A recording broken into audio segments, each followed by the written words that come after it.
My friends, the silence echoing through Itamarati this week is not the result of a lack of planning for a busy schedule or bureaucratic ignorance. It is the sound of the most absolute and deliberate diplomatic suicide in our Republican history. Because while the planet is being reconfigured for the final clash of our era, Brazil was not left out of a historic international summit by mere oversight.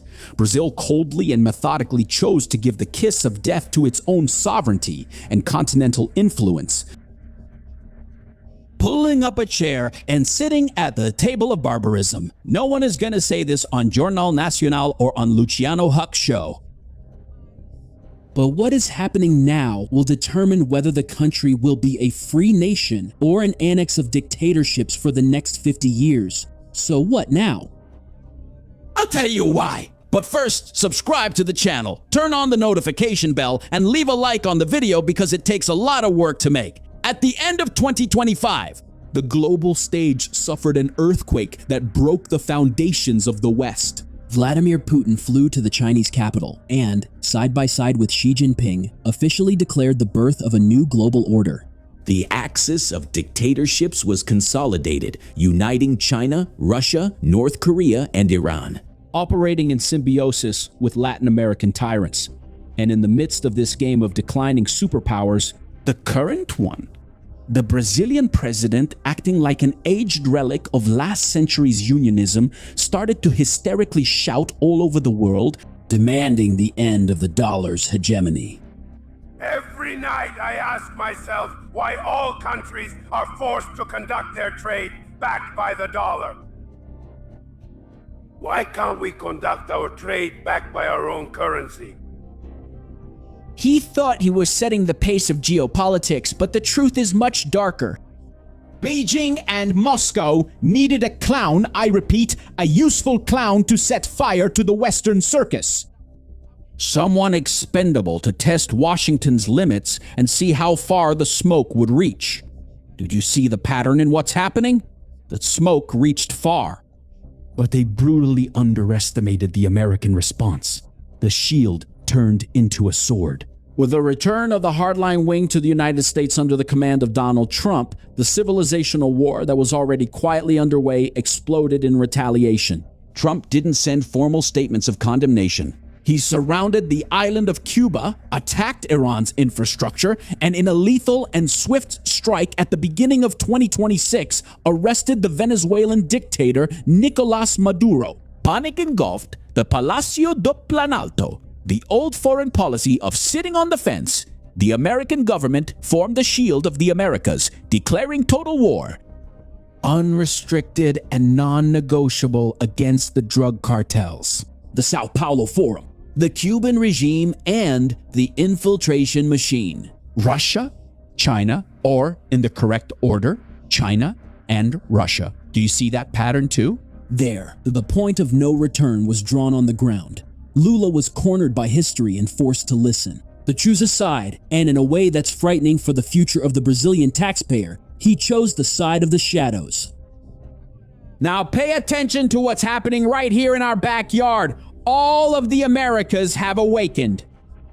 More than 110 nations have joined together, led by the intelligence apparatus of the United States, with Argentina as the host and headquarters of the largest coordination hub of the decade. The goal of this colossal task force was to hold the 4th IDSC summit, the International Drug Enforcement Conference. My friends, the entire hemisphere sat in the same room to integrate databases, share military technology, and hunt down the leaders of global organized crime. In 2010, Brazil itself hosted this event, now with the largest land border. Being the second main corridor for drug trafficking to Europe and Africa, Brazil did not send a single high-ranking official. Not even one. The Brazilian federal government tried to sell the media the weak narrative that the absence was motivated by a mere personal grudge, claiming that diplomatic relations cooled because the Argentine president Javier Milei called the Brazilian leader a thief. If he's lying, I want lightning to strike your television right now. Brazil's absence in Buenos Aires turns our country into the last safe and official sanctuary for global narco-terrorism in the West. The government refuses to sign intelligence treaties and to send delegates because the top leadership has neither the intention nor the permission to fight the organizations that have financed the left in Latin America over the past 40 years.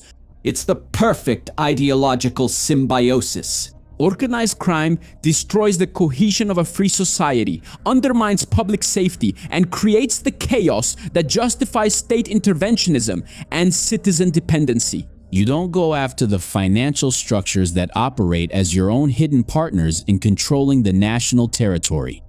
So look at the level of contrast when you look at countries that decided to fight that war. Mexico, for example, which experiences daily bloodshed. He took the stage in Buenos Aires and put his numbers on the table.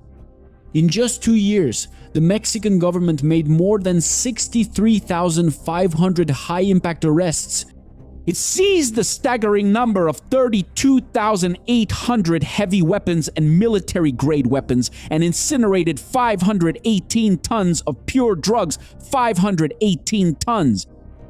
My friends, Latin America is going through an open civil war because while our neighbors were confiscating tens of thousands of rifles and dismantling massive operations of the Jalisco and Sinaloa cartels, with the support of the American Anti-Drug Agency, the DEA. The Brazilian government folded its arms, shielding its borders against American help and protecting the factions of the First Capital Command, or PCC, and the Red Command, now classified by Washington as the most dangerous terrorist organizations on the continent. And this information needs to reach thousands of Brazilians who are trapped in a bubble. And for that,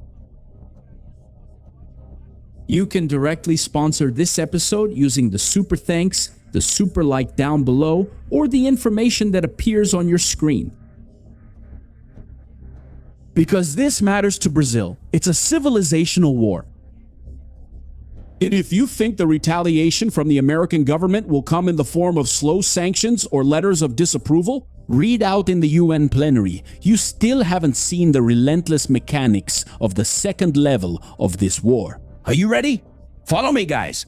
The fight won't be carried out by diplomats exchanging barbs at gala dinners. Cyber technology and tactical espionage have been formalized as the main weapons in the shield of the Americas hunt. Visualize the tactical operators from the United States, the undercover agents, and the shock troops at the Buenos Aires summit, Testing the new augmented reality helmets from the Australian company operator. They are wearing glasses that overlay real-time money laundering network maps onto their physical view. The soldier no longer needs to blindly kick down a door in a favela. The system maps the flow of money from the street point of sale all the way to the international bank account. The White House has activated and institutionalized top-tier private cybersecurity companies to hack, track, and destroy terrorist assets outside American territory. Under the protection of the Department of Defense. Brazil's digital border is tissue paper to the National Security Agency, the NSA. The precedent has already been set and tested in Mexico, because months ago, several Mexican governors and officials woke up to official letters from the American government on their desks, perfectly detailing the connections, the roots, and their tolerance of the local cartels. Did you get the message? We know you're part of the scheme. The benefit of the doubt was removed. The politicians had to prove their innocence directly to the United States of America. Because the local justice system was already completely bought and rotten. We've seen this movie before, haven't we? The targets won't be the foot soldiers in the alleys of Rio de Janeiro or Sao Paulo. The official and government-sanctioned hacking by the American government will devastate the servers of the shell fintech companies. It will shatter the banking secrecy of the suit-wearing executives from Faria Lima who handle blood-stained fortunes. And, inevitably, the data will expose the intricate protection network involving high-ranking authorities in power in Brasilia. And when international secrecy is broken and the CIA tracks every cent of crime money that funds political campaigns, the consequences will be irreversible for the current system. Would you risk typing in the comments right now the name of the first high-ranking politician to fall into this CIA dragnet? Careful, okay? The military and cyber siege is just one of this eagle's claws. In the diplomatic and legal field, Donald Trump drove a blade into the heart of Brazilian institutional arrogance. He didn't choose a soft bureaucrat trained to smile in front of dictators to oversee Latin America. He appointed Juan Pablo Segura as Assistant Secretary of State for Hemispheric Affairs. Trump's new right-hand man has an uncompromising profile, focused on business results, on hunting down cartels, and fundamentally, on destroying China's influence and corporate espionage in South America. But the detail that sent shivers down the spine of the Brazilian judiciary is this man's public record. Segura doesn't hide his position from anyone. He is a fierce, open, and well-documented critic of Minister Alexander de Moraes' decisions.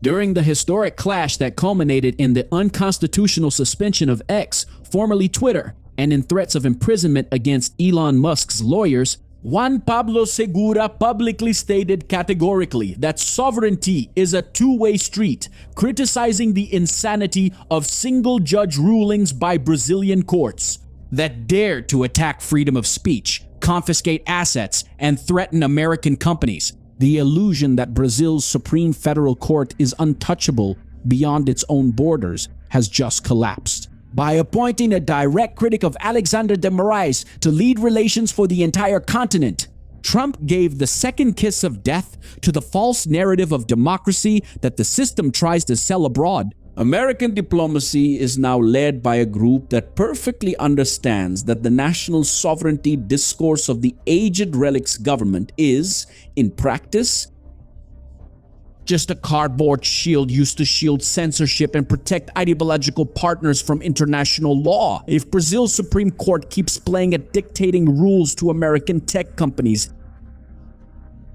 trade sanctions and tariff restrictions will fall on Brazil with the weight of an anvil.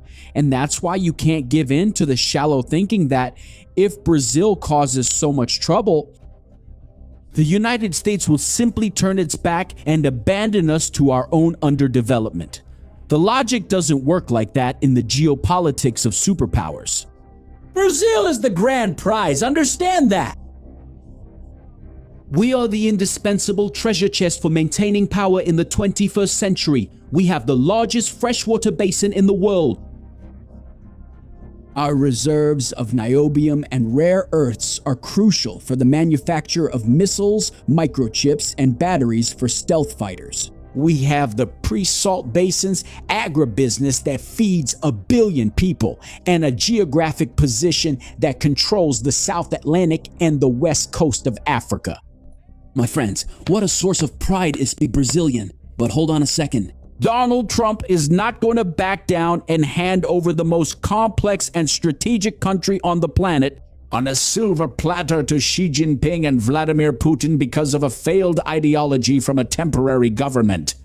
The Chinese communist machine advances not with soldiers, but through the lethal mechanism of predatory loans. It works like a loan shark on a global scale. China pours billions into infrastructure, ports, fifth-generation telecommunications networks, and transmission lines in Brazil. And when the country starts, it inevitably loses the ability to honor the suffocating debt. The Chinese Communist Party seizes the physical infrastructure as collateral, establishing outposts for data control and industrial espionage within our own territory. And tell me, aren't we living through exactly this moment of economic collapse? Brazil, under the current administration, is becoming a dependent neo-colony tied not only economically, but ideologically to the darkest side of the globe. The great Brazilian tragedy is absolute isolation. Yes, my friends, the great Brazilian tragedy is absolute isolation. Now come with me. Let's take a spin around the map of South America, because the gears of power have turned violently. The Sao Paulo Forum, the great mechanism of democratic sabotage, was systematically purged by the popular will. Argentina, Chile, Peru, Colombia, they rejected the Communist Party. rejected socialist misery, and elected right-wing blocs allied with the vision of the Shield of the Americas. Only Brazil was left floating in a sea of other people's prosperity, anchored to the sunken ship of Marxism and led by a political generation that still applauds the Soviet Union. And pay attention, it's not just politicians. Many Brazilian influencers still live as if they were in the Cold War. The symbiosis between the government, the schemes of organized crime, and Eastern influence shows that communist ideology, even though it was defeated on the military battlefield in the Cold War, won the war of infiltration, occupying the hearts and minds of newspaper newsrooms, of universities, and Supreme Courts. The final siege is not a prophecy. It's a report on the desk of the Oval Office. The key piece of the old Latin American criminal architecture has begun to crumble. Understand one thing: the arrest of dictator Nicolás Maduro and the brutal, detailed testimony of Hugo Carvajal, the former head of Venezuelan military intelligence, who was imprisoned in the United States, exposed all the guts of the big scheme. They handed over bank accounts, illegal financing routes, names of politicians, and the details of how the cartel's dirty money bought elections and judges all over South America for decades. And it's not just clippings from conspiracy blogs. These are irrefutable documented evidence that the Sao Paulo Forum, the remnants of the communist regime in Cuba, Chinese money, and Russia's advanced work in precise sync with the Brazilian left and the drug lords, to implode the foundations of Western civilization from within, from the inside out. The machine that sustains Brazilian institutional corruption has been unmasked. The world knows who they are, what they do, and who foots the bill for their power. Therefore, the time has come for you, yes, you there, to take a stand. Head to the comments right now to show the algorithm that you've decoded the tactical truth and that you understand the weight of this elite analysis. Type and repeat our keywords in the comments. Alliance exposed and shield activated. Repeat, alliance exposed and shield activated. Because we walk on the razor's edge, continental pressure is bursting the floodgates. Evidence of American hacking is coming to light, and global financial operations have started to strangle Brazil. Blind submission to a bloc that has no commitment to freedom will give the third and final kiss of death to our economy. The decision now is a race against imminent catastrophe. Either the dismantling of this rotten, censorious, and crime-stained system begins through the ballot box and the relentless will of our own people, or there will be a brutal dismantling. It will come from outside, through the ruthless weight and destructive sanctions of the greatest power the planet has ever seen. The door of destiny is creaking, my friends. And when the gates of Brazil are opened by the force of inevitable geopolitics, on which side of the trench will you be found? Naivety exacts a price that nations cannot afford to pay. Ignorance costs you your own freedom. Prepare your mind. This protection is strategic, and that's why they can take this channel off the air at any moment. And for that, we have outlined 2 strategies that I want you to be a part of. First, we created a backup channel right here on YouTube. You can subscribe to it now while we're chatting using the link in the description, in the pinned comment, and in the card that's showing up on your screen, the QR code. And if you prefer, just point your phone at the QR code and it will take you directly to the subscribe button for our backup channel, which is called Blinde a Sua Mente. Yes, Blinde a Sua Mente is the name of the new channel. But if they still take down our first and second channels, we'll activate our intelligence bunker. Because if you expect the traditional media system to show the details of this global siege or the shady deals in Brasilia, you're still being manipulated. The advance of censorship doesn't allow tactical truth to reach your screen openly. That's why we changed the battlefield. We activated our exclusive platform, operating in an environment completely free from censorship. Forget the noise of monitored networks. From now on, you stop being a passive target and come down to our intelligence bunker. Inside, you join more than 3,000 analysts who help fund the truth here and who pore over the map of what really happens in the shadows. Take control now, also available through the QR code on your screen and the link in the description and pinned comment. You get what we're doing? My friends, and everything I brought here for you is in a fantastic series. Fantastic. I'm talking about it because we're going to talk a lot about this in the coming months. The series premiered on Paramount Plus, which is available through Amazon. Its name is Lioness. The production team will put the name Lioness up here, okay? You keep asking me in the comments. Some people even stop me on the street. What's the name of the series? Zimao Lioness. It portrays this hybrid war between China, The United States, Russia, Iran, the Latin American cartels, and even Brazil. It's fantastic, guys. The American government is playing hardball to expose to the world the game of the globalists, the communists, the Islamic radicals, and the Latin American terrorists, and of the Sao Paulo Forum. Yes, the game is tough and it's serious, and the series will give you a sense of it because it's not me who's saying it. It seems like Zemo wrote it, but he didn't. It's an American series, a Hollywood series, bringing you information about the real world. It's very interesting. And these tips and other series and movies that use film to put real-world events in context, you can find on our channel with tips about series and movies. The link is in the description, in the pinned comment, and in the card. But pay attention. Many of you say, but I went there and didn't find the series. There you'll find tips on what to watch, my friend.